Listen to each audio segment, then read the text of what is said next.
ఏలూరు జిల్లా కదిలింది మండలంలో వైద్యుల నిర్లక్ష్యం కారణంగా ఒక నిండు ప్రాణం బలి కావడంపై బాధితుడు సిద్ధబత్తుల దుర్గారావు కలెక్టర్కు ఫిర్యాదు చేశారు. పాము కాటుకు గురైన దుర్గారావు భార్యను కదిలింది ప్రాథమిక ఆరోగ్య కేంద్రంకి తరలించగా అక్కడి సరైన వైద్యం అందక ఆమె మృతి చెందారు. సమయానికి డాక్టర్ అందుబాటులో లేకపోవడంతో నర్సు నిర్లక్ష్యంగా వ్యవహరించడంపై దుర్గారావు మండిపడ్డారు. సకాలంలో పాముకాటు ఇంజెక్షన్ ఇవ్వకపోవడంతో విషం శరీరమంతా పాకి ప్రాణం పోయిందని భర్త ఆవేదన వ్యక్తం చేశారు.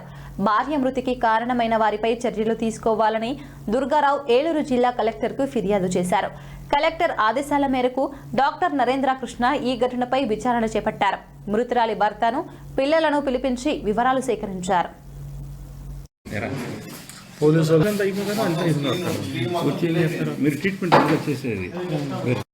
పేరు దుర్గారావు అండి. మాది వచ్చి వెంకటాపురం. నా భార్యకి పాము కరిచి 30వ తారీఖుని జరిగిందండి. పాము కరిచగానే నేను గవర్నమెంట్ హాస్పిటల్కి తీసుకొచ్చాను. హాస్పిటల్కి తీసుకురాగానే ఇక్కడ డాక్టర్ గారు లేకపోవడం వల్ల గవర్నమెంట్ హాస్పిటల్లో డాక్టర్ గారు లేకపోవడం వల్ల కల్దిండి గవర్నమెంట్ హాస్పిటల్కి తీసుకొచ్చామండి. తీసుకురాగానే ఇక్కడికి డాక్టర్ గారు లేరు. డాక్టర్ గారు లేకపోవడం వల్ల నేను నర్సుని పాము కరిచిందని చెప్పానండి. పాము కరిచిందని చెప్పగానే నర్సు సరిగ్గా పట్టించుకోకుండా నుంచోబెట్టి ఏం పాము కరిచింది ఏంటి అని అడిగారు. కానీ నేను ఇలా పాము కరిచిందని చెప్పినా కానీ ఆమె సరిగ్గా పట్టించుకోలేదు. డాక్టర్ గారు కాల్ చేసింది. కాల్ చేయగానే డాక్టర్ గారు ఏం చెప్పారో నాకు తెలియదు.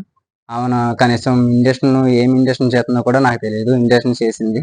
చేయగానే తనకి బాగా సీరియస్ అయింది. సీరియస్ అవ్వగానే ఏమైంది సీరియస్ అంటే వాళ్ళు ఏమీ సమాధానం చెప్పలేదు. చెప్పడం వల్ల ఏమైందని మళ్ళీ గట్టిగా అడగగానే మళ్ళీ వాంతులు అవ్వగానే నేను ఏమైందని ఏడుస్తుంటే ఆమె ఏమీ సమాధానం చెప్పలేదు. చెప్పబోయేది కైగులూరు తీసుకెళ్ళండి సీరియస్ అయిపోయిందని పంపించేశారు. పంపించగానే నేను కైగులూరు తీసుకెళ్ళిపోతానండి మేడం, మీరు ఇంజక్షన్ చేశారంటే చేశాము, అయినా సీరియస్గా ఉంది, కైగులూరు తీసుకెళ్ళిపోతారా అని అన్నారు. కానీ తప్ప నాకు అంబులెన్స్ పురమాయించి కనీసం సహాయం కూడా చేయలేదు. నా పిల్లలు ఇద్దరు అన్యాయం అయిపోయారు. నాకు న్యాయం చేయమని కోరుకుంటున్నాను. నా భార్య చనిపోవడం కారణం గవర్నమెంట్ హాస్పిటల్ నర్సు డాక్టర్ గారు లేకపోతే నా భార్య చనిపోయింది. దయచేసి నాకు న్యాయం చేయమని కోరుకుంటున్నాను. ఏం చేయలేదండి. ఇంజక్షన్ ఏం చేయలేదు. సిలిండర్లో ఎక్కిస్తారని చెప్పారు తర్వాత, కానీ ఎక్కించలేదండి. ఆ సిలిండర్లో